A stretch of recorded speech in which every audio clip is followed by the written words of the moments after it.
Good evening and welcome to the City of Roswell Mayor and City Council meeting for June 26, 2023. I am Mayor Kurt Wilson. I'd like to acknowledge my council members and colleagues present. Councilmember Christine Hall, Councilmember Lee Hills, Councilmember William Mortland, Councilmember Michael Palermo, and Councilmember Sarah Beeson and Councilmember Peter Vanstrom have an excused absence and won't be joining us tonight. And at this time, I'd like to turn it over to our City Administrator, Mr. Randy Knighton, to explain how the meeting is run. Mr. Knighton. Thank you, Mayor Wilson. In accordance with Section Chapter 3.70 of the City Code, the City Council shall hold regular public meetings. The purpose of City Council meetings are for the public to participate and speak on agenda items which constitute formal decisions by the elected body. These items are listed on the published agenda, which are published on the city's website and can be accessed there prior to meetings. This is a public meeting, and some items do require a formal public hearing. A significant and important component of City Council meetings are to hear directly from residents on items listed on the agenda. Public comments or questions are essential for Mayor and Council to incorporate as they contemplate each decision.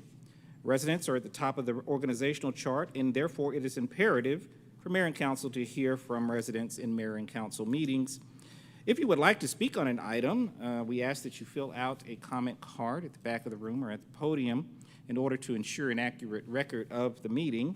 We ask, of course, that everyone observe the principles of mutual respect and display the appropriate demeanor during the course of the meeting this evening, which should be reflective of our great community. The mayor is the presiding officer and will ensure the orderly exchange of comments, questions, and discussion leading to decisions by the elected body. We would encourage everyone in attendance and the viewing audience to visit the city website for meetings, events, and departmental information. We also encourage you to review and participate in the various activities and offerings here in the city of Roswell, which you can find at roswell365.com. There are a number of events scheduled upcoming in the city that Mayor Wilson will address shortly, along with some other announcements which promote community, physical activity, and leisure as we all make Roswell the #1 family community in America. Mayor Wilson. Thank you, Mr. Knighton. At this time, I'd like to call Dory Griggs, the City of Roswell Fire Department chaplain, to the front for our invocation and moment of silence.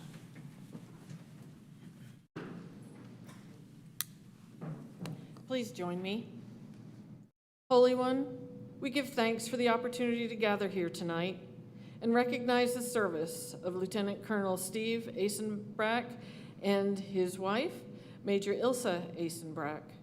We are grateful for their service and all the service members of the United States Armed Forces. Please be with our elected and appointed officials as they move through their agenda tonight. Be with each member as they lead and represent each of our residents and the businesses that call Roswell home. Be with all the Roswell residents and with each staff member of the City of Roswell who help make this one of the best communities in the country to live. Please watch over our public safety members in the fire, police, and 911 departments as they work to keep us safe. We give thanks for their service to our community. Amen. Amen. Thank you, Chaplain Dory Griggs of the Roswell Fire Department, for serving us and giving us a wonderful invocation once again. At this time, I would like to call United States Army Lieutenant Colonel Steve Asenbrack and United States Major Ilsa Asenbrack to come forward and lead us in the pledge.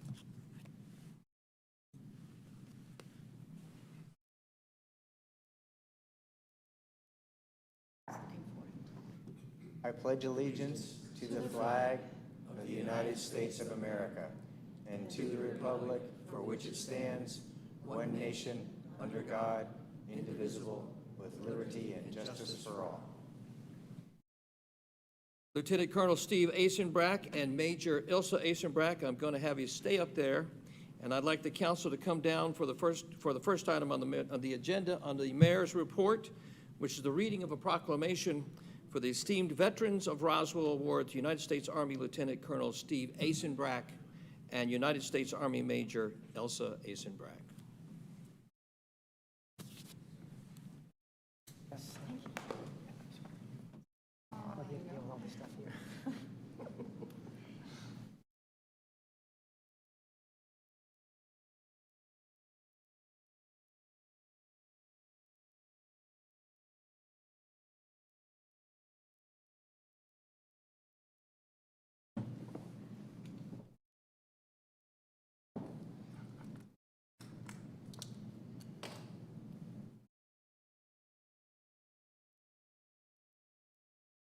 Proclamation. Proclamation. Proclamation. Proclamation. Office of the Mayor. Whereas in July 2000, the United States Army, forgive me, get this pages here together. Proclamation, Office of the Mayor, Lieutenant Colonel Stephen Eisenbrack and Major Elsa Eisenbrack, esteemed veterans. Lieutenant Colonel Stephen Eisenbrack. Whereas in July 1980 at Fort Bragg, North Carolina, Stephen Eisenbrack was commissioned as a second lieutenant in the United States Army Corps of Engineers upon graduating from the Citadel as a distinguished military graduate with a Bachelor of Science degree in civil engineering. After attending the Engineer Officer Basic Course at Fort Belvoir, Virginia, his first duty assignments was with B Company, 44th Engineer Battalion, Camp Nimble, South Korea. B Company was the northernmost combat heavy engineer unit forward deployed to support the 2nd Infantry Division. Upon returning from Korea, Lieutenant Eisenbrack successfully completed United States Army Ranger School and Airborne School at Fort Benning, Georgia.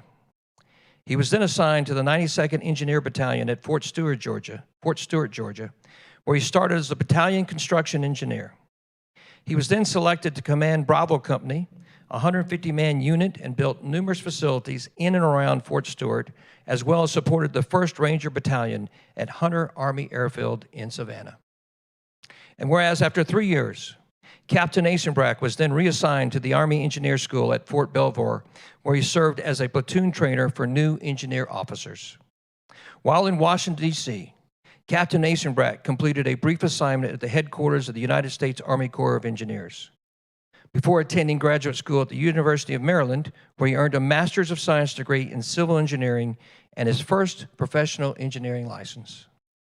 In 1989, Captain Eisenbrack was also selected as an escort officer for the inauguration of President George W. Bush. Captain Eisenbrack was then assigned to the United States Army Engineers Study Center, Fort Belvoir, where he worked on a high-level wars plan for Europe, specifically in Italy. He was later reassigned to the United States Air Force Systems Command, Andrews Air Force Base, Maryland, where he served as the sole Army officer managing the funding, design, and construction of launch and tracking systems for the Titan IV heavy-lift rocket system. He managed the construction of several rocket facilities at Cape Canaveral Air Force Station, Florida, as well as other sites around the world. And whereas as a major, he was reassigned to Camp Darby, Italy, where he was initially the Director of Engineering and Housing. He was then selected as the Operations Officer for the 8th Support Group, the major command on the installation, where he was responsible for planning the forced reception and onward movement of military forces from Germany to Bosnia. Finally, Major Eisenbrack was selected to command the Livorno Air Support Team, a downside version of the 219th Base Support Battalion, acting as the community commander for over 2,000 Army and Air Force military and civilian personnel and their families. Major Eisenbrack returned to the United States to attend the year-long Air Command and Staff College, Maxwell Air Force Base, Alabama. Upon graduation, Major Eisenbrack was reassigned as the Engineer Desk Officer in the current operations branch of the United States Army Forces Command, where he's responsible for managing military operations across the United States.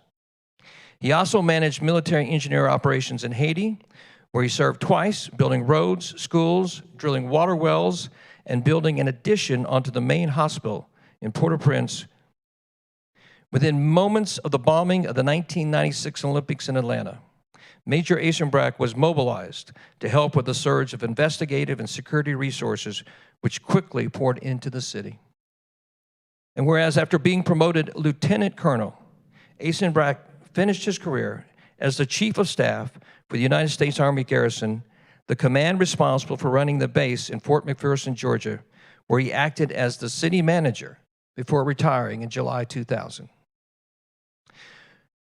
Whereas in July 2000, the United States Army bestowed the following medals to Lieutenant Colonel Stephen Asenbrack: Legion of Merit, Meritorious Service Medal, 3rd Award, Army Commendation Medal, 2nd Award, Air Force Achievement Medal, Army Achievement Medal, 4th Award, Army Service Ribbon, and Overseas Ribbon, 2nd Award. Major Elsa Asenbrack. Whereas in July 1980, Elsa Detres was commissioned as a second lieutenant in the United States Army Medical Service Corps upon graduating from the University of Puerto Rico with a Bachelor of Science degree in biology. After attending the Medical Service Officer Basic Course at Fort Sam Houston, Texas, her first duty assignment was with the Division Surgeon's Office, 2nd Medical Battalion, 2nd Infantry Division, Camp Casey, South Korea. During her 12 months, Lieutenant Detres supported medical activities for the front line, forward deployed combat units protecting the demilitarized zone. She was the officer in charge of a division-wide blood drive to support the military blood bank in Seoul. And whereas upon returning from Korea, Lieutenant Detres was assigned to Fort Monmouth, New Jersey, where she was the adjutant to the commander of Patterson Army Community Hospital. During this assignment, Lieutenant Detres served as an interpreter for a high-level visit from Latin American dignitaries. On June 5th, 1983, Lieutenants Asenbrack and Detres were married at the Post Chapel at Fort Monmouth by Post Chaplain Colonel F. Rowan. And yesterday, June 25th, 2023, they celebrated their 40th wedding anniversary.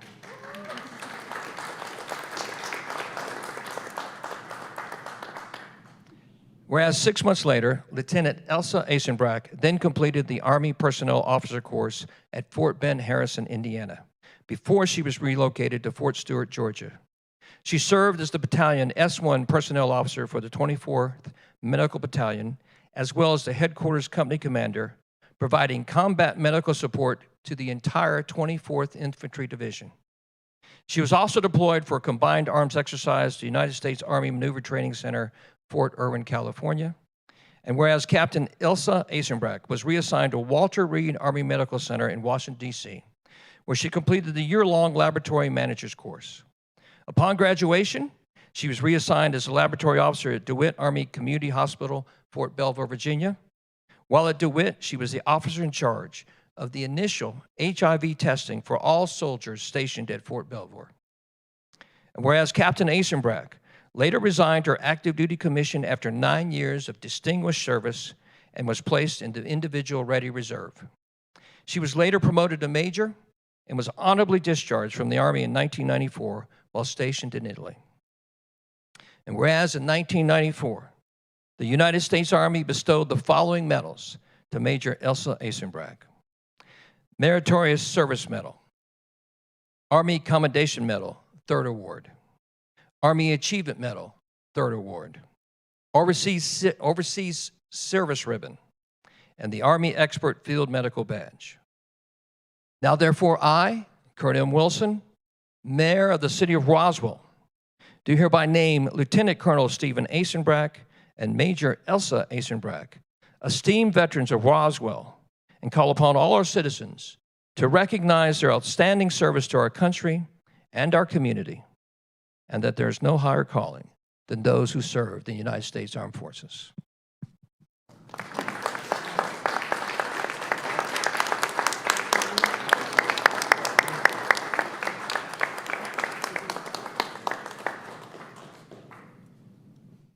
I give the microphone to you guys, see if it works. Okay, hello, hello? I think it works, Steve. Try it again. Start again. Hello? No? That's right. All right. Mayor, you have the major. Hello, hello, hello? What we got there? Hello? There you go. This is quite an honor, Mayor, members of City Council, distinguished visitors, lot to say. You know, we all stand on the soldiers of the people, the shoulders of the people that came before us. Ilsa and I were very lucky to have come from military backgrounds. Roswell is the greatest city in the United States, but unfortunately it doesn't have a large military population. So we're honored to be here and for you to do what you're doing, which is sort of highlight a few of us that are sprinkled out there in the community. My father was, he was a signalman on a destroyer in the Navy in the Pacific, was actually one of the greatest generation, and then he went back to college, got his degree, and retired as a lieutenant colonel in the Air Force. Ilsa's dad was a little bit younger, had 2 combat tours as an infantryman in the Korean War, and is a lion in this soldier's eyes. But, you know, we don't have a lot of military people out in here, so it's very easy for us to join the military and to do that sort of thing. But I want to say that I appreciate that what you all do here. It was a great honor to work with Robin and to sort of dust off some of these old memories. It's been a long time, but we deeply appreciate what you do for the city in honoring those that served in military. Go ahead. I just have to say thank you, and it was such an honor being recognized here tonight. So, just love Roswell. Thank you, guys. Please give them a hand again.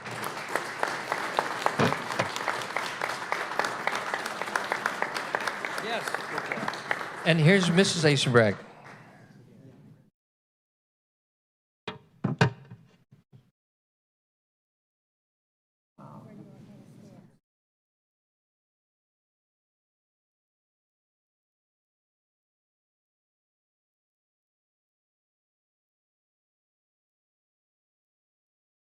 Mike doesn't bite anymore. Yeah. Yes, he does. Anymore. Help me out, Mayor.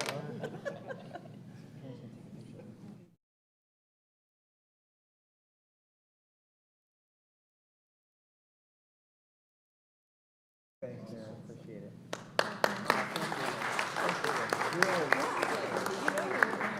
Yes.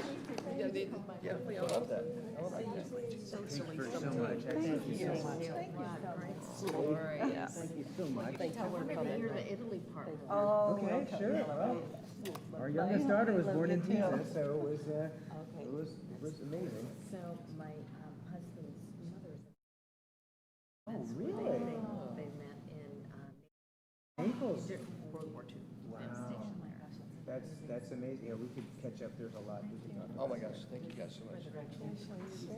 That's right. Yeah, we are. Okay. 40 years. Deeply appreciate it, sir. Thank you so much. Out of your hair. Oh, my gosh.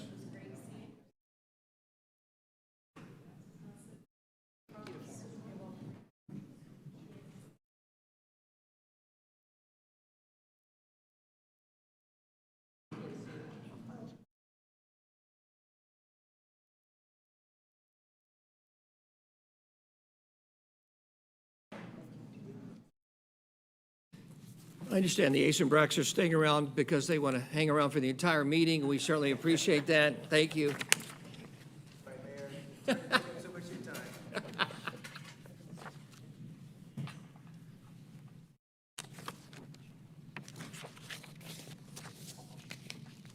So the last item on the mayor's report this evening is upcoming events and some other special announcements. So I've asked 2 people to address these for us tonight.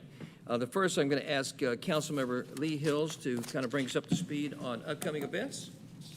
Yes, thank you, Mayor. It's hard to believe, but we are heading into July, and as you are probably anxiously awaiting, yes, we are doing fireworks. No, we do not want rain.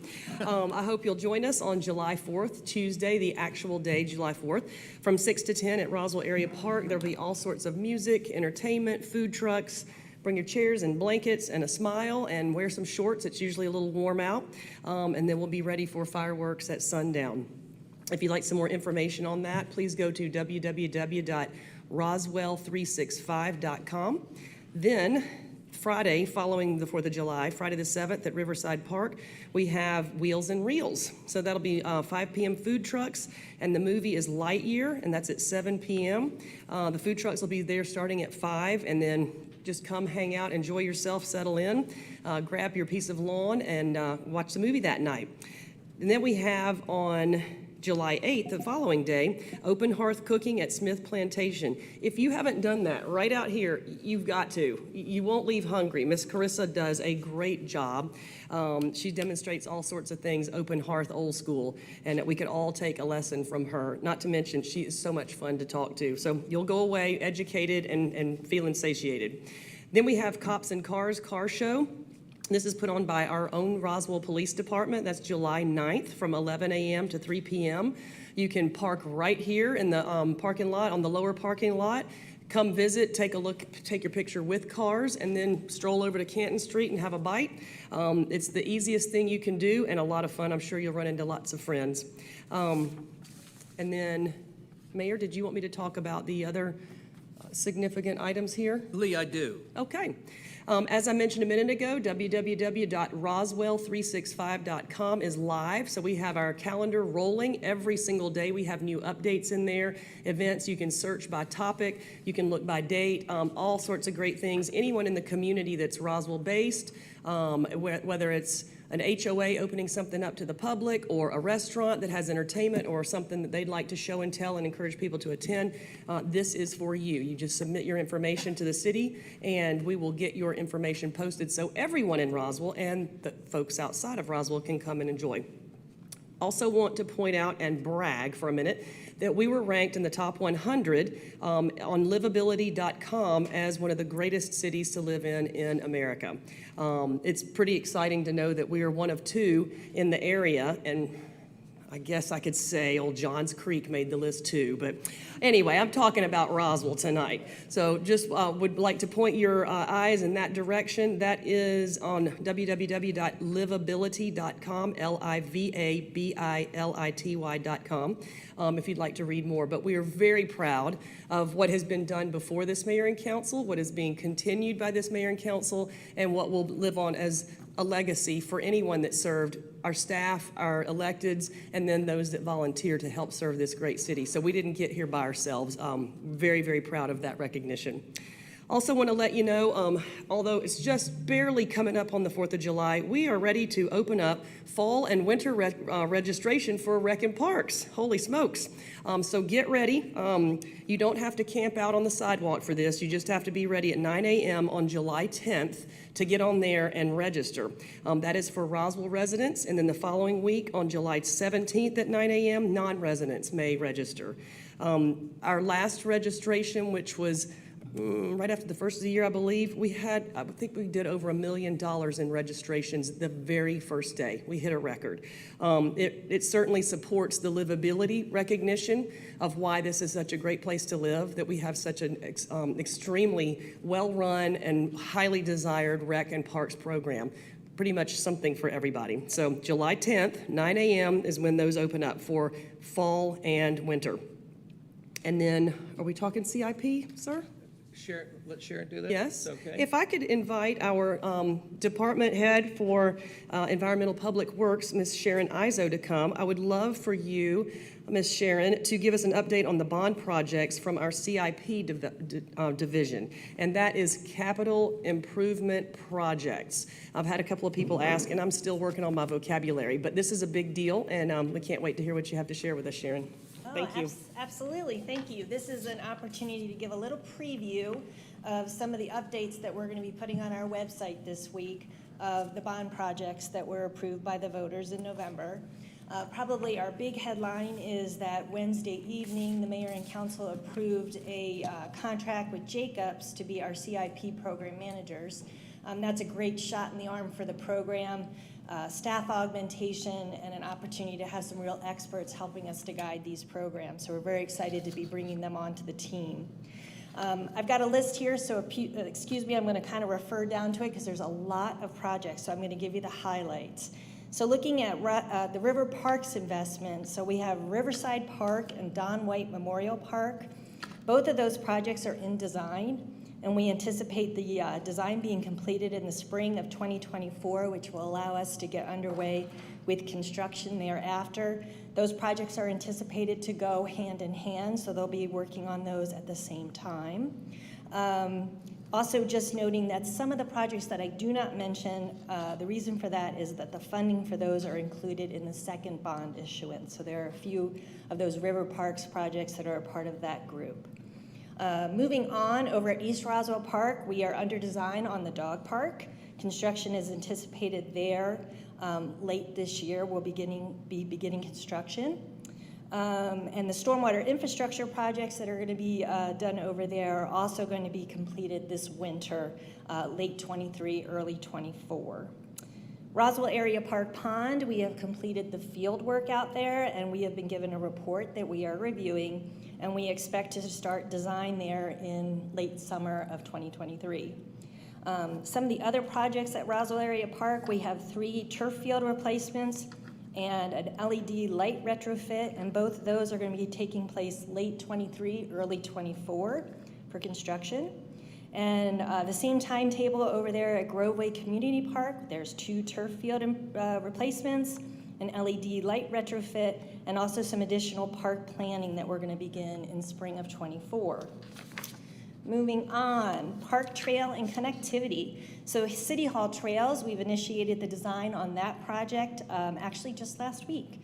The design will be complete early 24 with construction beginning this time next year in 2024. Very excited about that project. It's going to be very transformational. Really excited about the design team we're working with and the ideas we're working with on that project. For public safety, we have $52 million there to spend on public safety projects. Our new public safety facility headquarters, we've received our space needs analysis, which means we've defined how much space we need to do what we need to do in that facility. We're reviewing that to make sure we have everything accounted for, and we're doing some site evaluations this summer. Fire Station 23, we've completed field work out there. Some folks saw our survey team out there and some drone shots were taken. We have reviewed preliminary layouts with the fire department. And the very exciting news is next month you will be receiving our recommendation to award the Public Safety Design Services contract in July. And then in August, we'll be bringing the first design piece to you for approval, and that will be for Fire Station 23. So we're well on our way there. Lastly, the downtown public parking deck. We are doing site feasibility analysis currently, and we'll move into a recommendation shortly. And that is all I have. Mayor. Thank you, Director Izzo and Deputy Director Brian Watson.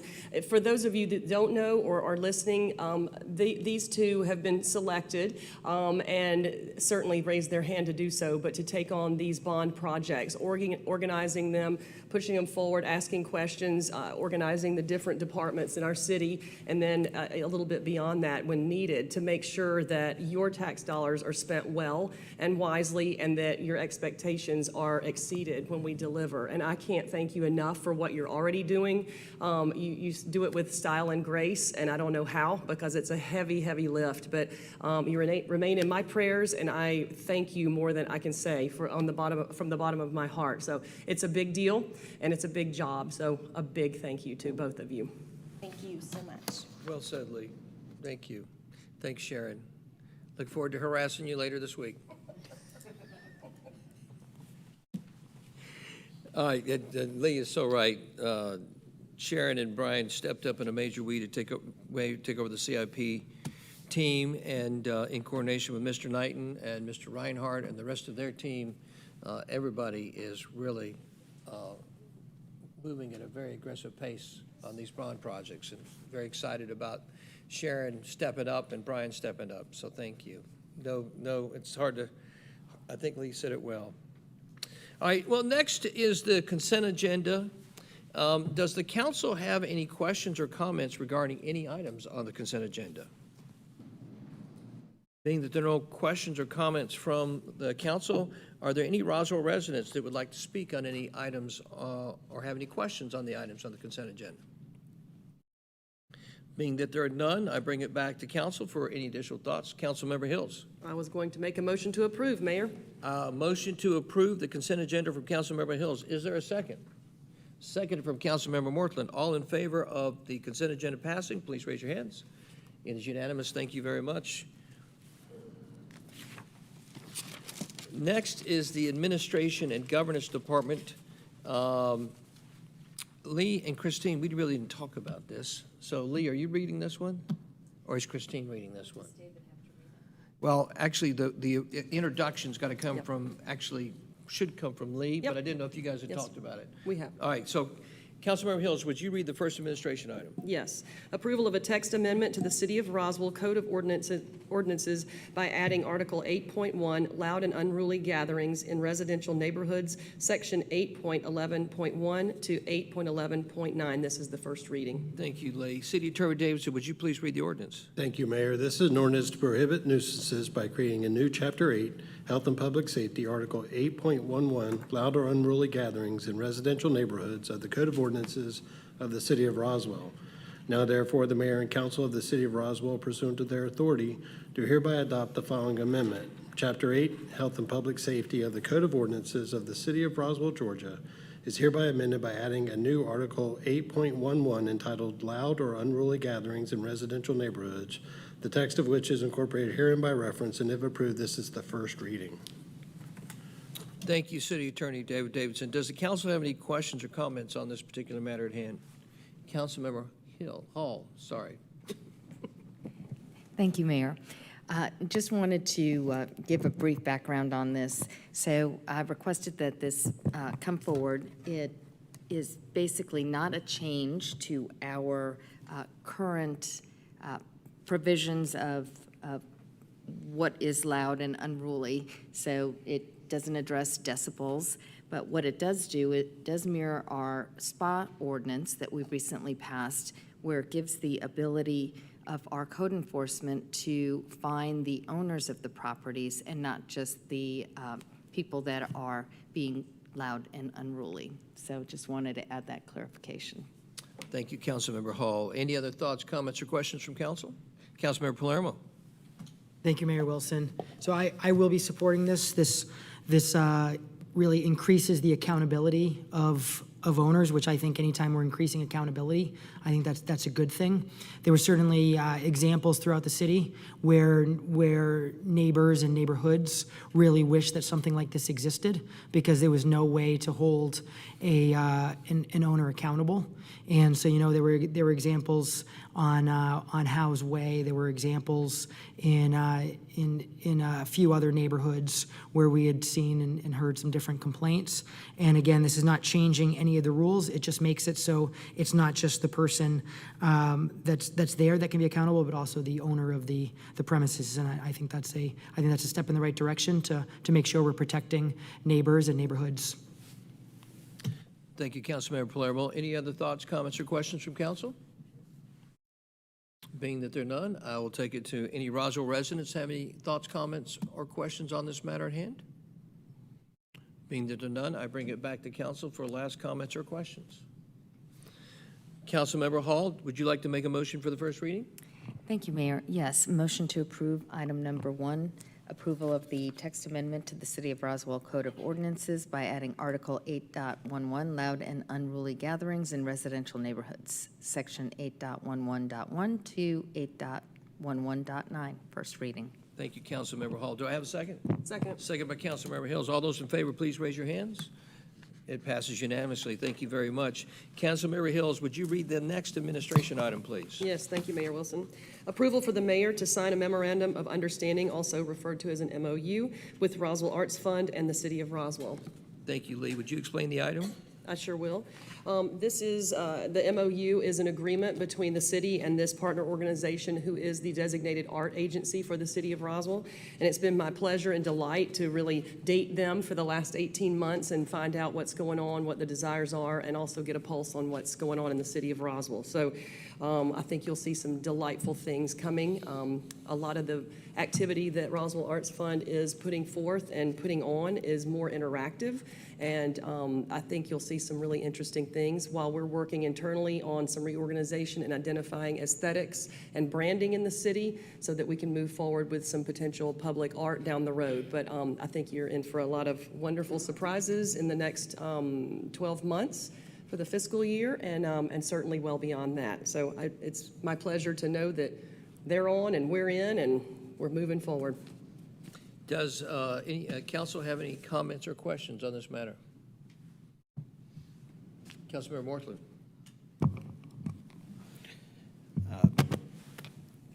A wise man once told me that a great city has great art. Simple as that. That was a very wise man. I don't know who that was.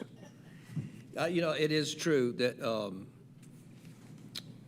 well, I think all of us are very indebted to the work of Lee, Councilmember Hills. She's been a tremendous force in helping and assisting, I think, this entire activity. So, Lee, thank you for everything you've done. It's kind of hard to say it here in the dais and say it effectively in 20 seconds, how much you've done and how effective you've been and how much it's meant to the city. So thank you. Thank you, sir.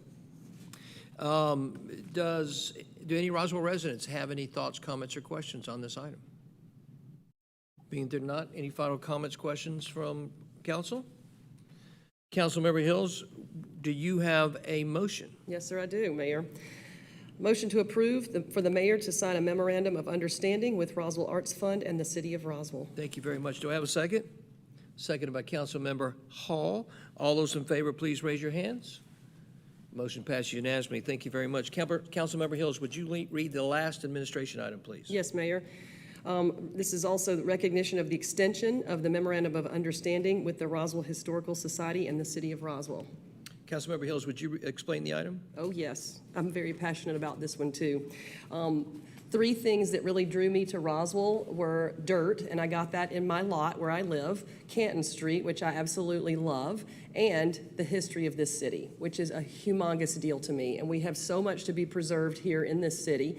I know we only take up 42 square miles, but we pack some punch around here. Elaine De Niro has been working feverishly for I don't know how long, and I could never repay her. I've known her before she knew me because I went to her workshops when I just had little bitty kids and got a babysitter to find out how to archive some of my family history. And I do have I'm related by marriage to Barrington King, which is kind of cool, but I'm not blood related, so I don't have any stake in it, but I can represent. But if you haven't seen our Roswell History Museum in the Cultural Arts Museum, Cultural Arts Center right behind City Hall, you've got to see it. It's a quick step, and you'll gain all kinds of knowledge about the way that this city was founded and how and by whom and what that spill out really means. So we're happy to be supporting a couple of additional people, one that is a docent and then one that'll be in training. And I'm going to probably have to chain Elaine to her desk because I don't want her to ever leave, and she's not planning to, but we want to make sure that we have coverage and that there's a transfer of information and knowledge. So I'm delighted to continue to support from this side of the dais now this relationship with the city and the Historical Society for Roswell. Well said, Councilmember Hills. Any thoughts, comments, or questions from council? Thank you very much. Are there any Roswell residents who'd like to speak on this matter? I bring it back to council for any additional thoughts, comments, or questions. And if from that, we will, Councilmember Hills, thank you for your remarks and all the work you've done in reference to this particular item. It's my pleasure. Thank you so much. At this time, we'll go to community development. Councilmember Palermo, would you read the community development item, please, sir?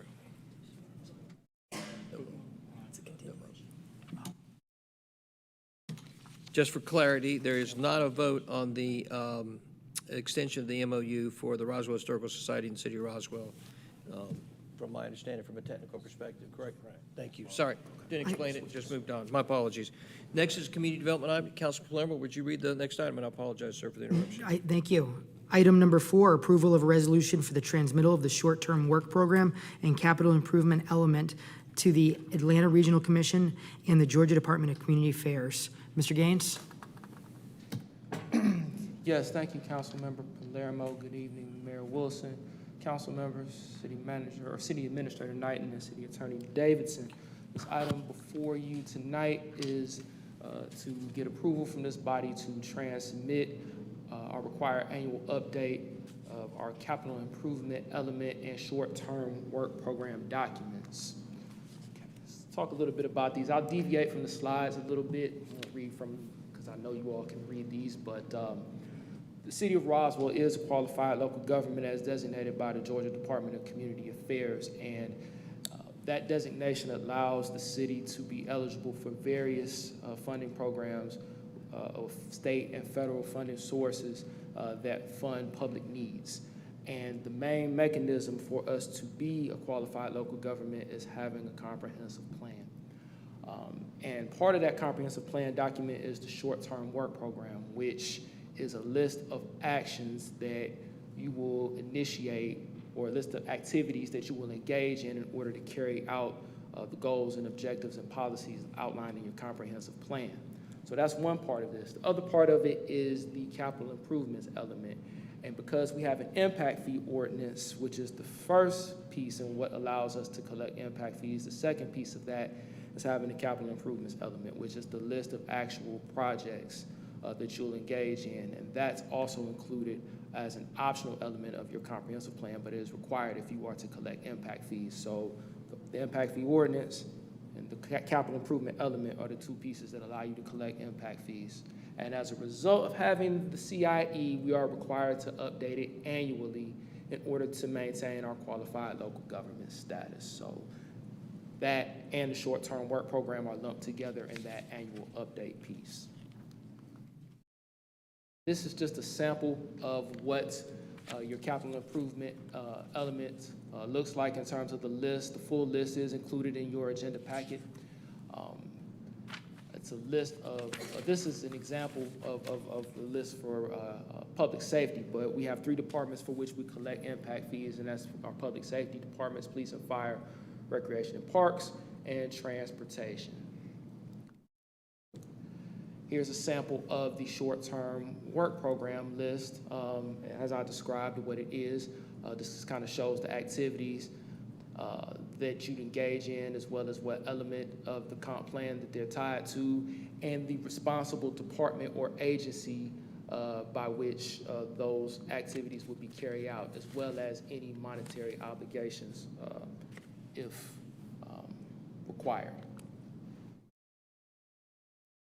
So the overall process for this activity, which is getting our annual update approved, is for the Planning Commission to have held a hearing and made a recommendation, which has occurred, and then for this body to, in turn, approve the transmittal of the document to the Atlanta Regional Commission, who will review on behalf of the Georgia Department of Community Affairs. And they can take up to 90 days to conduct that review, but they usually turn, kind of just finish this up, summarizing what I just stated as far as the overall process for getting this done.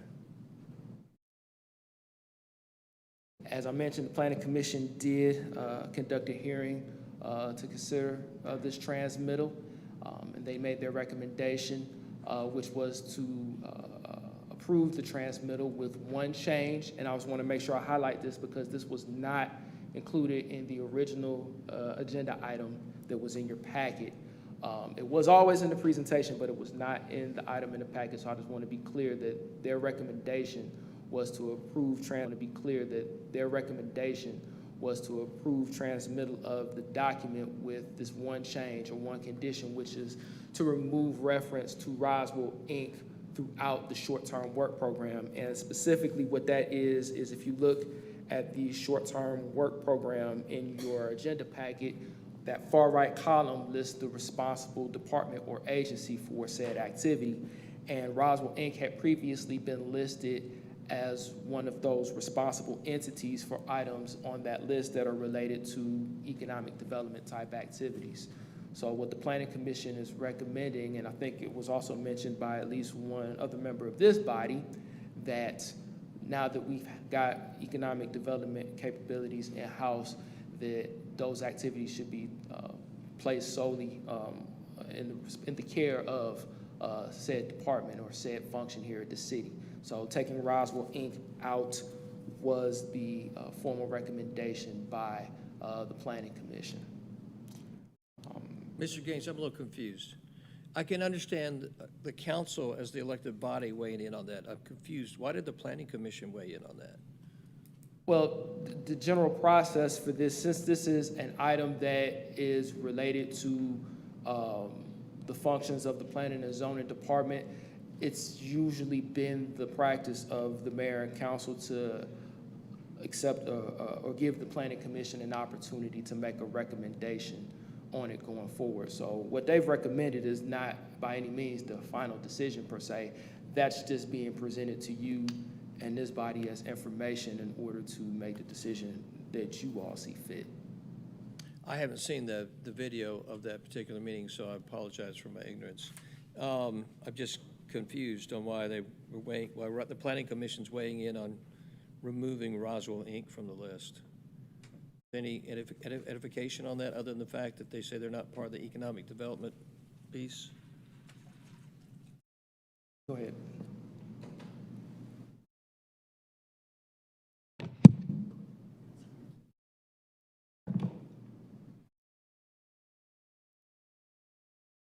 During the Planning Commission meeting when this one was heard, they indicated that economic development is now here at the city. So that's the main reason why they asked for it to be removed from the list, or recommended for it to be removed from the list, due to now that we have an economic development department here at the city. Yeah, again, I don't know why they weighed in on that. That's a political decision made by the body. A little confused on that one. Thank you. Pretty much all I have for the presentation. At this time, I'll accept any questions, and I ask that the council consider moving this forward for transmittal to the Atlanta Regional Commission and Georgia DCA. Thank you, Mr. Gaines. Are there any thoughts, comments, or questions for Mr. Gaines or on the matter? Councilmember Palermo. Thank you, Mayor Wilson. And so the public's aware, as Mr. Gaines mentioned. So this is a process we go through every year. This is giving us that opportunity to, if when development occurs, there's the opportunity to have impact fees. And of course, if the council ever deems interested, of course, there's always the opportunity to waive impact fees. But typically they are charged, and those impact fees are then used for many different great things around the city, as Mr. Gaines has shown, and something that we've always had, and important that we do transmit this. As for the Planning Commission recommendation, I'm really indifferent on it, because the reason I'm especially indifferent on it is we have never funded Roswell Inc. through impact fees. I don't foresee us ever funding them through impact fees. And so basically I'm indifferent if we choose to leave the reference in there, or if we decide to remove any reference. I'll certainly want to support how the majority of this council feels. And then also, just so the public's aware too, that with Planning Commission, there's basically 3 relevant votes that then staff will need to record and bring to us. That just basically, they can recommend to approve something as is, and staff will provide that vote to us. They can recommend to deny, in which case staff will show us the results of that vote, or they could recommend to approve with conditions added. And then, of course, staff would show us the conditions that were recommended to be added. And so that's something where I've been on multiple different councils, and certainly with all the councils, there's been some things we've followed the recommendation of Planning Commission on, and there's been other things we have not followed the recommendation on. And that's the case with this most recent council, as well as we have Councilman Jerry Orleans in the audience, who is a great colleague on council and a great servant to our city. And certainly it was the same thing even back when Councilman Orleans and I were serving together, that it was the same situation. The only one that we've consistently seen is that the Planning Commission does not have the ability to delay or defer the council seeing the application or seeing the different text amendments or whatnot. So, but I just wanted to kind of give that little background on kind of how the process works. But again, back to the matter at hand, I definitely will be motioning to transmit this tonight, and certainly open to the thoughts of the mayor and council and on if we take Planning Commission's recommendation and remove references to Roswell Inc., or ignore that recommendation and leave it in there. And again, I'm indifferent because it hasn't come into play in the past. I don't see it coming into play in the future. Thank you, Councilmember Palermo. Councilmember Hall. Thank you, Mayor, and thank you, Councilmember Palermo. I actually, when I first saw this, I made the comment that it's not, now that we have an economic development department, that it would be consistent with all of the other departments to make that language standard throughout the document. And Roswell Inc. is part of our economic development department. So the department that would be in charge would be our economic development department, working with Roswell Inc. So they're the agency, they're the department that's in charge. So that was my suggestion initially when I first saw this, and I didn't even know it was going through. I guess I wasn't aware that it was going to go through Planning Commission, and that was ironically their observation as well. So I think it's a matter of clarifying language where all the departments are listed, whether it's community development, transportation, economic development, finance, or whoever. So that's my... Randy's blocking us. That's my reasoning. Thanks, Christine. Let me just say this. This is my just kind of quick organic thinking on it. I think that this body should make those kind of decisions. I think the heat should always remain with this body on making those kind of decisions. I'm a little leery of a commission, right? Changing something this is about capital, this is about impact fees, right? I don't like a political decision inside of kind of the orchestration of what the normal processes of one of the commissions and boards are. They've got a process to follow. They've got certain things to recommend, not recommend, as Michael admitted. And what I don't like this is it sounds like there's a political piece of this, because Roswell Inc. is a highly charged topic in the city. And if the council in its infinite wisdom deems a different decision, I think the council should make that decision. I don't want that coming from a board or commission. I think that sets a slippery slope of, well, what comes next? I think you want things more kind of up and down, vertical in terms of the process and the information flow. And this one kind of a little sideways, and that's why I don't like it. Not arguing the merits of it one way or the other. I don't like the Planning Commission making a suggestion to me that sounds like it falls in the realm of a political decision, which is ultimately, to me, the responsibility of the mayor and council, the council, really. So that would be my 2 cents on it. That's why I got this, when I heard it, I kind of go, I don't like that. And, because that's y'all's baby to decide, really.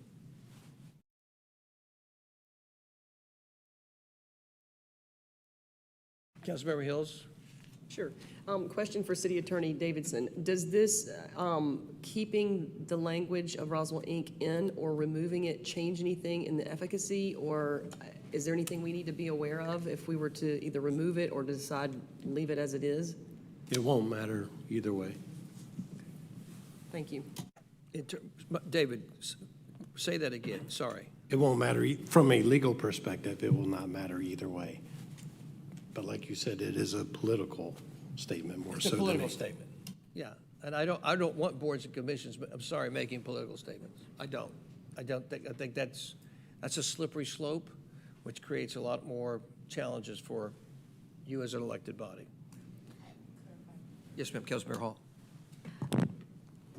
Director Gaines, you had initially talked about the process. Is this required to go to Planning Commission by the governing agency?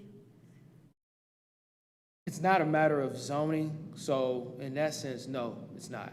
It's not. This is something that could come directly to the mayor and council without going to the Planning Commission, since it is not subject to the zoning procedures laws. Thank you. Thanks for the question, Christine. Thank you, Jason. Any thoughts, comments, or questions from council for Mr. Gaines, or any other thoughts? Okay. Yes, sir. Councilmember Palermo. And just specific on the Planning Commission recommendation, as I mentioned, I'm indifferent because not only from a legal standpoint does it not make a difference, but also it makes no difference from how money is being allocated or anything like that. Another consideration could be we could choose to transmit this as written without the Planning Commission recommendation, and always have staff prior to next year really just updating it appropriately. I would think that's just another option as well. Just throwing it out there. That's logical, actually, Michael. That's a very logical thought. Comments, thoughts? Okay. I'm going to take it to any Roswell residents. Have any thoughts, comments, or questions on this item? Being there none, I bring it back to council. Any additional thoughts, comments, or questions? Yes, ma'am. Councilmember Hall. So we had discussions on this in prior meetings, and it does seem logical to me to have our departments be the ones that are listed in here. I don't understand why that wouldn't be logical. You looked at this in committee, didn't you? Didn't you have this in committee? Yes.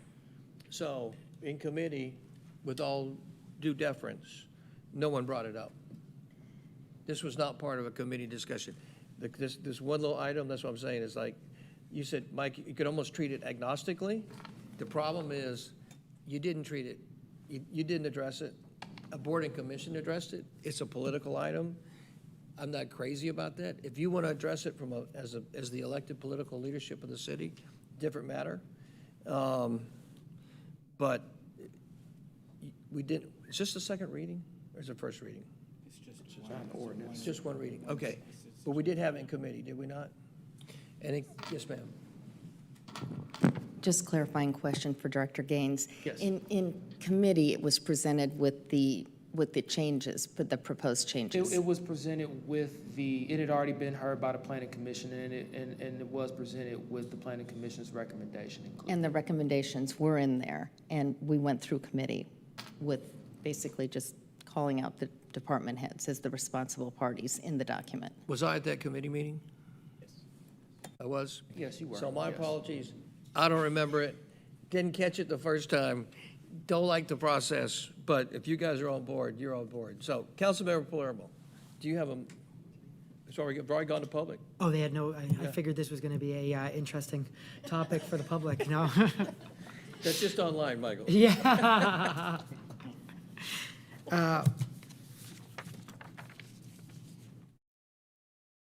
Would you like to make a motion, sir? I guess what I'll suggest is looking for a compromise. By the way, I got to stand corrected, so I'm wrong, Christine's right. So I just want to acknowledge, I'm wrong, you're right. And as Councilmember Hall mentioned, I do like the idea of making it consistent. I do like the idea of making it more clear. So I guess really just the question is, does my motion have the transmittal with that clarity and that consistency? Or does it transmit without that consistency and just the motion be that staff will update it ahead of time for next year? So those are the two things that I go back and forth with. Can I ask a dumb question? Sorry, Jason, this is going to be like so unfair to you. If it came from the Planning Commission and then went to committee, right? Why is it now an exception? You've already decided it in committees ostensibly, right? So kind of like if we outline it here now as an outlier, I mean, you saw me treat it as a red herring, right? I should have caught it in Planning Commission, in the committee meeting. I didn't, my bad. But should already be like kind of part of the built-in piece instead of a standalone. If the Planning Commission addressed it first and you addressed it in committee and you said, yeah, it's okay, right? Why would we, it's not on you, Jason, why would we make an exception when we bring it in front of the body about, oh, the Planning Commission made the exception? The reality is the committee made the exception. We already made the exception, wrong, right, or indifferent. So kind of like sticking it on the Planning Commission, we should have this conversation, my bad, in committee. And for the bigger picture, I agree as well, is ultimately what was important is the first time we were making a decision, we were seeing what that planning commission recommendation is, but then ultimately from there, we made our decision and what we moved to council. What makes this a little unique is typically most things that the planning commission will review will not come to committee. So they will go to committee before it goes to planning commission, but it will go from planning commission straight to here for an efficient process, in which case the norm is staff would show planning commission's recommendation because this is the first public meeting that we're having after that. This one is extremely unique because it came to committee before here, but to your point, I agree with you completely. The fact that it came to committee means really we had their recommendation at committee, and tonight we're just voting on. You've on our already signed decision. off on it. Exactly. We've already signed off on it. And that logic that you just brought up has steered the direction of my motion on which way I'm leaning. So, Councilmember Palermo, would you like to make a motion, sir? I would like to motion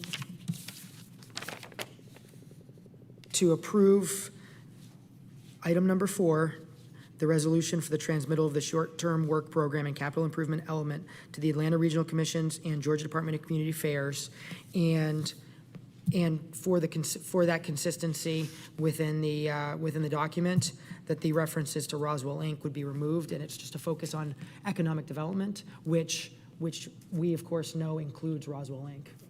Thank you, Councilmember Palermo. Is there a second? Seconded from Councilmember Halls. All in favor of this particular motion, please raise your hands. Motion passes unanimously. Thank you very much. All right, next is the Finance Department. Councilmember Hall, would you read the first item, please?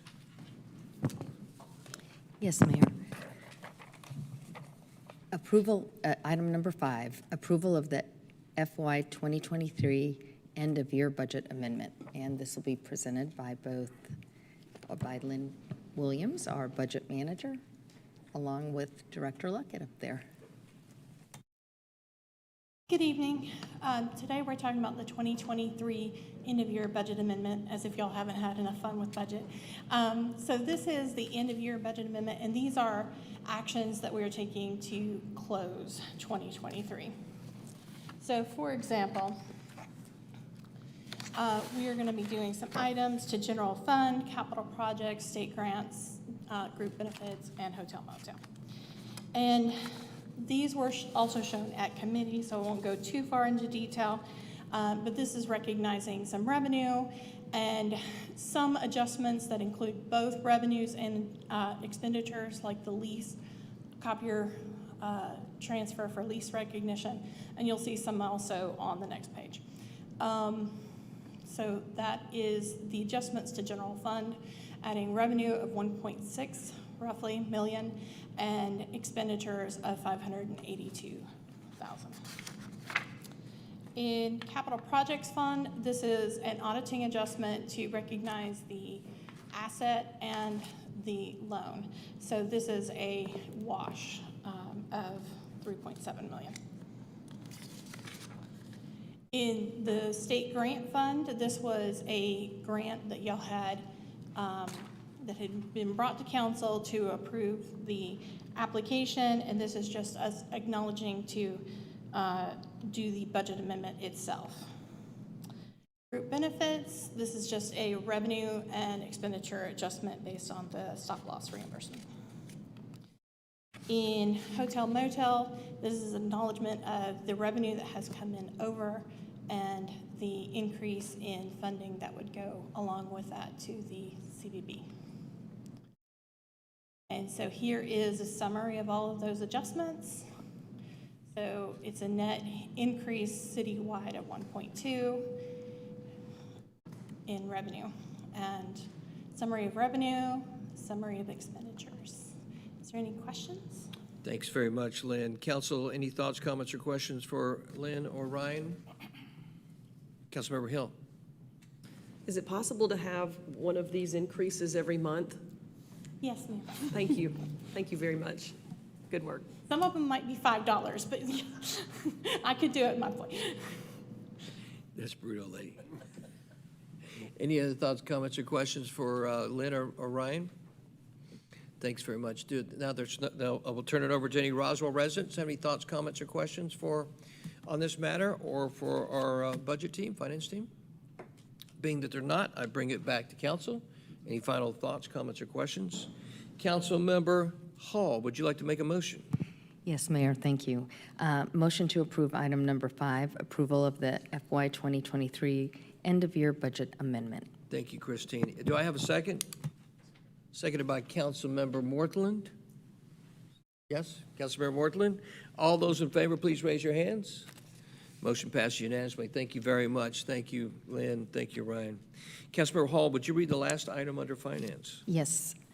Item number 6, approval for the mayor and/or city administrator to sign a contract for auditing services. And this will be presented by Director Luckett. Good evening, Mayor and Council. As you know, the city is required by state law to provide for an annual audit of the financial affairs of all funds of the city. The audit must be conducted in accordance with generally accepted auditing standards.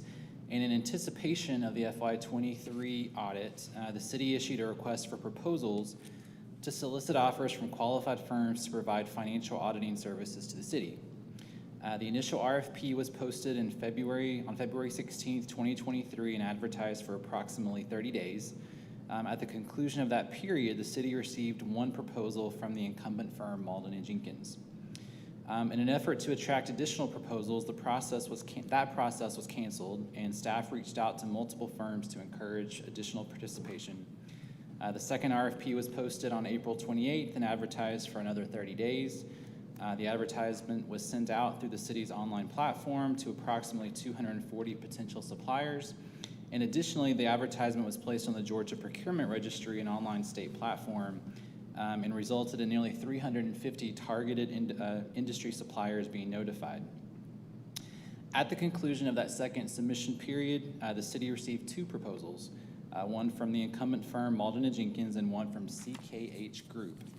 An evaluation committee comprised of finance staff evaluated the two proposals and recommended awarding the contract to Malden & Jenkins based on the evaluation criteria set forth in the RFP.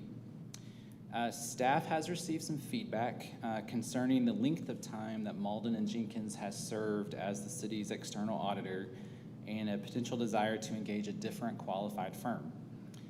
As referenced, Malden & Jenkins has served as the city's external auditor since fiscal year 2004, a period of 19 years. The other submitting firm, CKH Group, is an Atlanta-based firm with 25 years of experience that has entered into a joint venture with James Moore and Company of Florida. The two firms submitted a proposal together under CKH Group to provide the services outlined in the city's scope of work. In reviewing proposals, the evaluation committee noted that while CKH Group has primarily focused on private sector work, James Moore and Company has a good amount of experience providing governmental auditing service to over 100 local governments in the state of Florida. So to summarize, the city received two proposals to provide auditing services. The evaluation committee recommended Malden & Jenkins as they had the highest scoring proposal, but recognized that CKH Group also met the technical requirements of the scope of work and had governmental experience in Florida, though no governmental experience in Georgia. If the mayor and council have concerns over the length of the city's contractual relationship with Malden & Jenkins, the proposal submitted by CKH Group does demonstrate an ability to successfully meet the city's needs in regards to an external audit and presents a viable alternative for consideration. I also want to point out that time is a separate complicating factor in all this, and the reason that we requested this come directly to mayor and council. While there is a state deadline for local governments to submit their completed audits, the city does have the ability to request an extension from the state without any negative repercussions, and we may consider pursuing this if it appears the audit will not be completed on time. And just to give you an idea, typically the city's audit firm comes out in early to mid-June to do some preliminary field work. That most likely won't happen now until late July, which is why we're considering the potential of an extension. One last thing I wanted to point out is that whichever firm is selected by the mayor and council, we are requesting contract renewal options for a maximum of 5 years, if that's the pleasure of mayor and council. Even if that's granted, the city could or would be able to terminate the contract prior to any of those renewals if that were the desire of the city. So with that, that concludes my remarks, and I'll be glad to answer any questions. So Ryan, you feel like a man that's been blindfolded, walked down a dark alley, handcuffed, getting beaten up by unforeseen people at every turn you move, don't you? Particularly when it comes to this. I'll save some comments on this in a minute. I know Councilmember Halls, you probably want to weigh in. Councilmember Halls. Yes, thank you, Ryan. Thank you for presenting. And yes, I have been advocating for a fresh set of eyes for 3 years. And I know that we are aware that our RFP process is in the middle of being overhauled and improved so that we have better results in the future. But I will be supporting changing firms this year. I do know this firm and their work, and they come highly recommended. So that would be where I'll be going with this motion. Thank you. Thank you, Christine. Any other thoughts from council? Councilmember Hill? Thank you, Mayor. I agree with Councilmember Hall. Having sat through every single, thank you, Ryan, thank you, Lynn, budget meeting this year has been eye-opening. And although I don't possess the same skills that Councilmember Hall or our fantastic finance department wields, I'm married to that kind of guy, and I can pick up on signals and cues on that, and I do think it's time for an overhaul and for us to make sure that we have a CYA, cover your agenda, and make sure that we've got things looked at with a scrutinizing eye to prove that we're doing well and that we're doing things with fidelity here in the city. So I agree with Councilmember Hall, and I'll be supporting changing our auditor. Thank you. Thanks, Lee. Councilmember Palermo?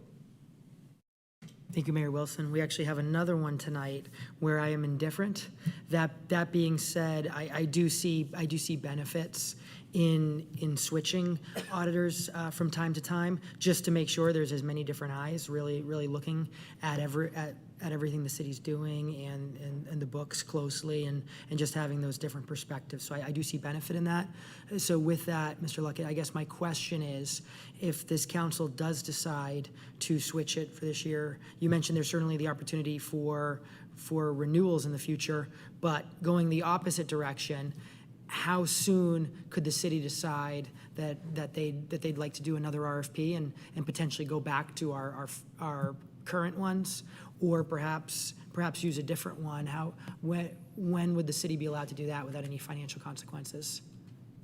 If the council decides, you mean if we were to move forward with one group tonight and then do another RFP, there really is no time limit. I mean, we could come back at any point and do another RFP process. Okay, because, yeah, I certainly will support this tonight. As I mentioned, I do see benefits with the different eyes on everything. I think that's helpful for our taxpayers and just our fiduciary responsibility. And so, but that being said, I'd really encourage this council, and I'll certainly be supportive of doing another one in the next few years, and certainly making sure to give a good amount of runway to help with our RFP process to make sure we get as many responses as possible. But I will support a change tonight. A question I actually have, though, Mr. Luckett, changing gears a little bit. Is it typical, and actually this question can be for you, or this question can be for Mr. Knighton. Is it typical, you mentioned that kind of the board or the committee that was looking at this was apprised of your finance department, if I heard you correctly. Is that typical in cities and counties? And the only reason I'm asking is because for public companies, it's different. So it's not people from the finance department that are selecting the auditors, it's coming from the board. I'm just kind of curious what's common in city and county governments. I think it varies. There are certainly larger cities that probably have their own audit committee that, takes part in that process, and it is taken out of the hands of the finance department. That has been brought up as well, and I did look into that and actually found that I think it was all of our neighboring cities. I wasn't able to find out about Milton, but Alpharetta, Johns Creek, and Sandy Springs, and looking at some of their similar proposals or agenda processes, the finance staff did serve on those evaluation committees. In conjunction, and some of those they included like the assistant city manager or something like that also served on those committees as well. So I think it varies, and we can certainly look at options like that going into the future as well. Excellent. That's helpful. Yeah, I just want to make sure that for this council's benefit and really for all our residents and our fiscal tax really hawks out there that we've got a great robust audit process, and I think this is just a good opportunity to provide some different eyes. Thank you. Thank you, Councilman Palermo.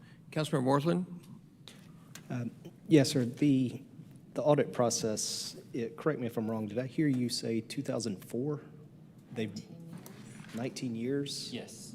The same group has been on staff for 19 years. Okay.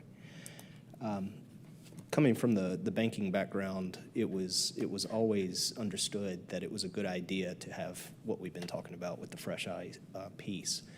But for someone that's been on staff for 19 years, I would assume that this new group that we're talking about bringing on would certainly find a couple of things that may have been missed, may have just not worked, whatever the case may be. But Councilman Palermo actually took my questioning, and that was, if we do this, we are under no obligation to go under for 5 years. We can always turn around and say, hey, that didn't work out. We learned from it, and so we're going to come back. But yeah, 19 years is a long time. I'm all for the fresh eyes approach on this.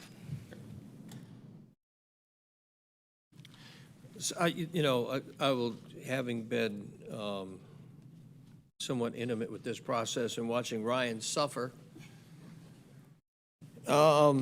he's kind of caught between a rock and a hard place. The reality is,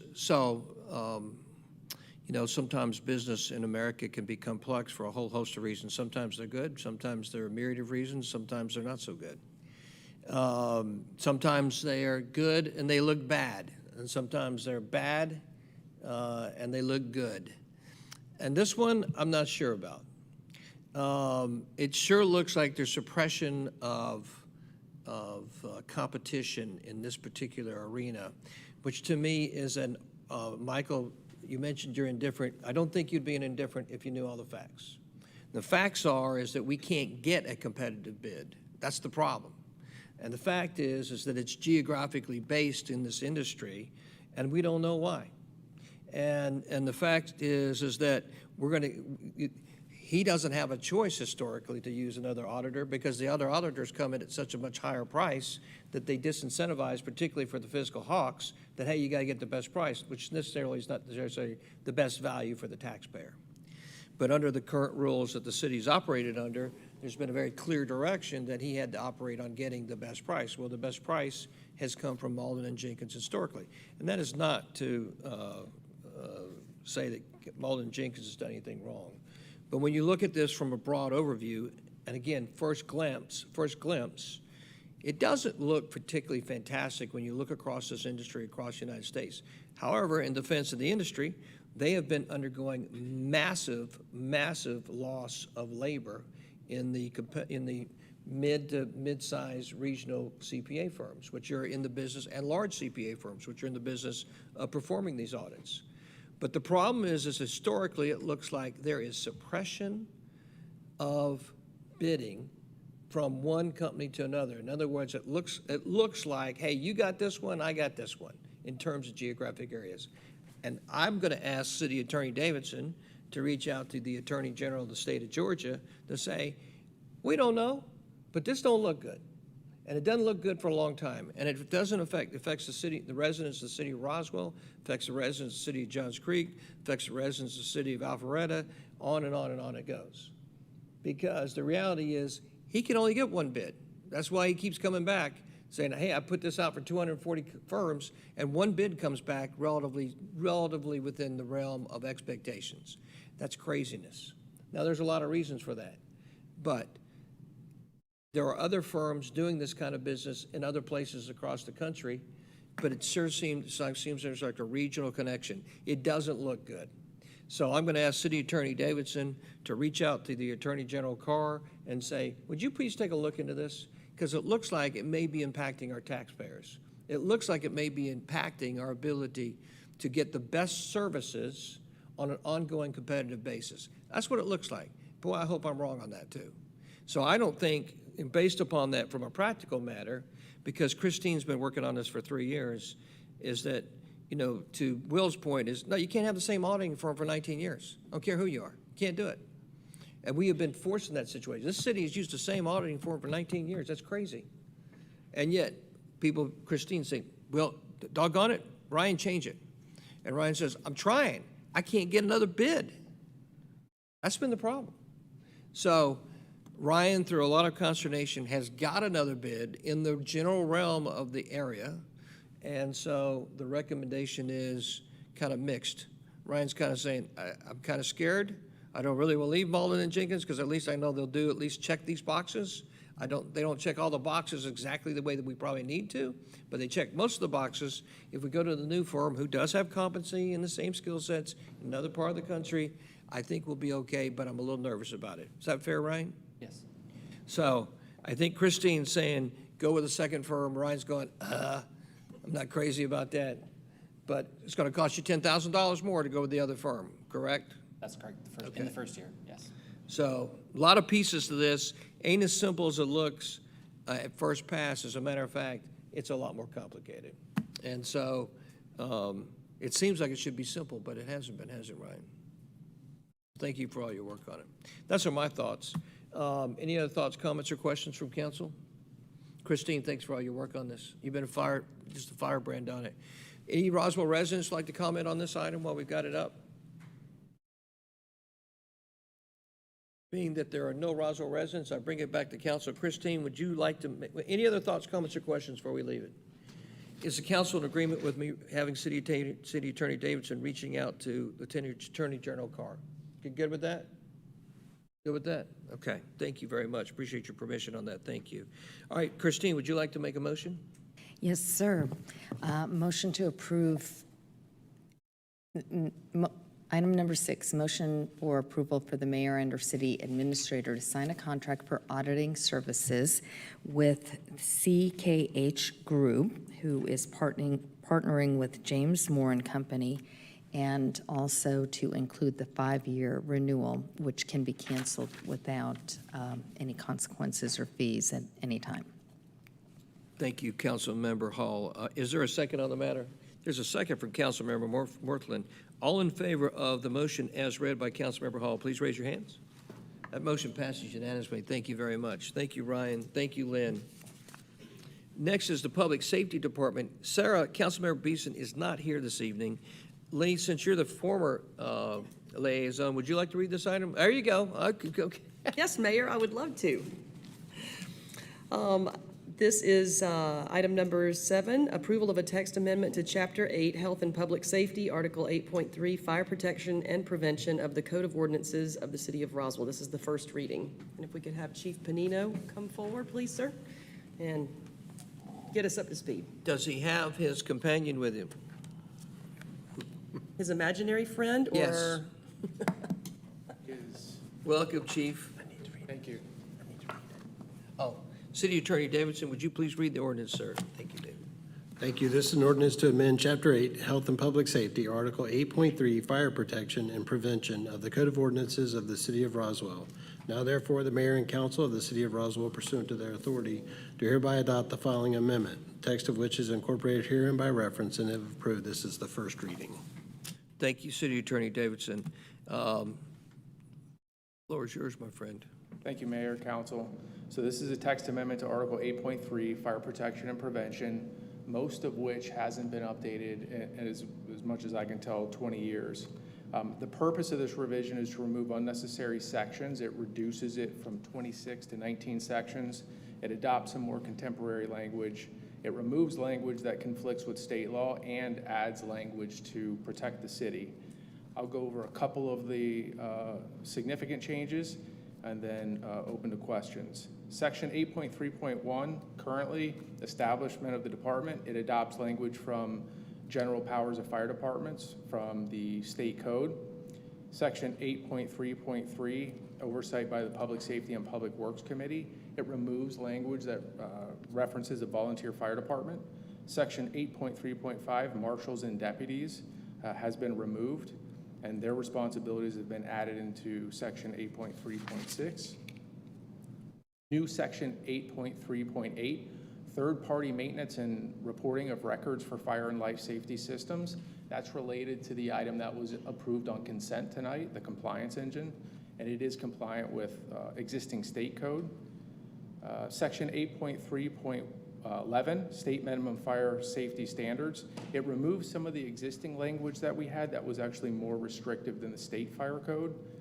Section 8.3.12, authority to enforce standards, has been removed.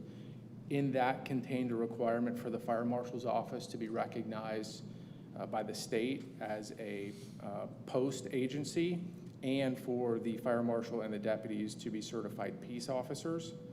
New section 8.3.13 includes standby, fire department standby and emergency fire watches. New section 8.3.14, deposit or release of hazardous materials. It authorizes the fire department to clean up or abate any hazardous materials releases and allows the city to recover the cost by the responsible party. So I'll stop there and yield to any questions the mayor and council may have. Dr.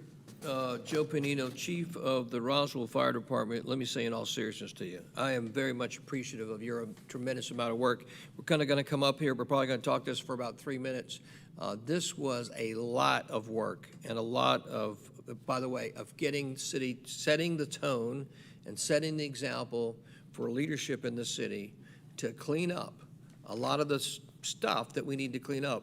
You know, David and I have talked about it, the book of ordinances. We haven't gotten there yet. We're going to get there, right? But this is a perfect example in terms of inside of the leadership of the various departments of a lot of language and artifices that need to be cleaned up. So we're treating this very quickly. It's hard to kind of appreciate how much depth has gone into this and how much work y'all put into this. And thank you for doing it, Joe. I really appreciate it. Thank you. Councilmember Hill. Thank you, Mayor. I'm in a bragging sort of way this evening, of course, being the in the top 100 cities. But I think that we're in an unprecedented. 11, by the way, Lee, just 11. I'm saying America. I'm saying America. But we have an unprecedented time that we're operating within right now. And to think that we have bonds that have passed after how many years? The last time was that the 80s? That we have added a CIP, Capital Improvement Project division within Environmental Public Works. The fact that we are challenging and improving our auditing system after 19 years and now some 20 some odd years to clean this up. I mean, I can't say enough about the talent that's leading our city, Joe Panino being one of them and one of my favorites. But it's a big deal. A lot of our residents don't know the value and the volume that you all go through every single day and the challenges within which you operate. So I'm really grateful. I just can't believe the number of years we've talked about today where we're making humongous improvements for our residents and for us within the city. I mean, it makes it smoother for all of us to operate. So thank you very much. I think it's great and everything sounds good to me. So I appreciate you. Thank you, Lee. Well said. Councilmember Palermo. Thank you, Chief. Definitely appreciate all the work that you put into this, and also looking forward to hopefully beating you in 5K on Thanksgiving again. But I do actually have a tough question, similar to I asked you prior to the last committee meeting. Is there anything in here that is making things more restrictive than they currently are in the city of Roswell? No. Okay. So that was important. And so this mayor and council is aware, either right before the chief started or right after the chief started, is where there was discussion of adopting more restrictive codes that would affect how people can grill in the city of Roswell and things like that. And the council chose not. I'm glad the council chose not to adopt those, and glad to hear there's nothing here more restrictive, because if there was, we'd have to make sure we're really Mike, highlighting thank you. it. No, thank you for bringing that up, and thank you for identifying that and asking the hard question. Thank you for doing that. Councilmember Hall, Councilmember Morthland? Okay. Yeah, Lee, you said a mouthful. It's hard to believe. This is a big deal. It doesn't seem like a big deal, and we won't know it's a big deal, but I promise you, it matters to the city administrator, it matters to the COO, it matters to the other departments, and it really matters to the Roswell Fire Department. And it's going to help, and this is the first of many to come. So thank you so much, Joe, for leading the way. It's a lot of work. Yes, sir. All right, would any Roswell residents like to comment on this matter? I bring it back to council. Councilmember Halls, in the absence of Sarah Beeson, would you like to make a motion? Yes, sir, I would. For the first Motion- reading, by the way, sorry. Motion to approve the text amendment to Chapter 8, Health and Public Safety, Article 8.3, Fire Protection and Prevention of the Code of Ordinances of the City of Roswell, first reading. Thank you so much, Lee. Do I have a second? Seconded by Councilmember Northland. All in favor of the passage of this item on the first reading, please raise your hands. Item passes unanimously. Thank you very much. Congratulations, Jill. We'll see you again. All right. That conducts the business for most of this evening. City Attorney Davidson, would you please read your next item on your report, sir? Thank you, Mayor. The only item I have is a recommendation for closure to discuss personnel litigation and real estate. Thank you very much. Do I have a motion for closure? Motion for closure by Councilmember Northland. Do I have a second? Second. Second by Councilmember Palermo. All those in favor of closure, please raise your hands. Thank you very much. Motion for closure passes unanimously. Being that there are no other items, this mayor and council meeting of June 26, 2023 is adjourned. Thank you very much.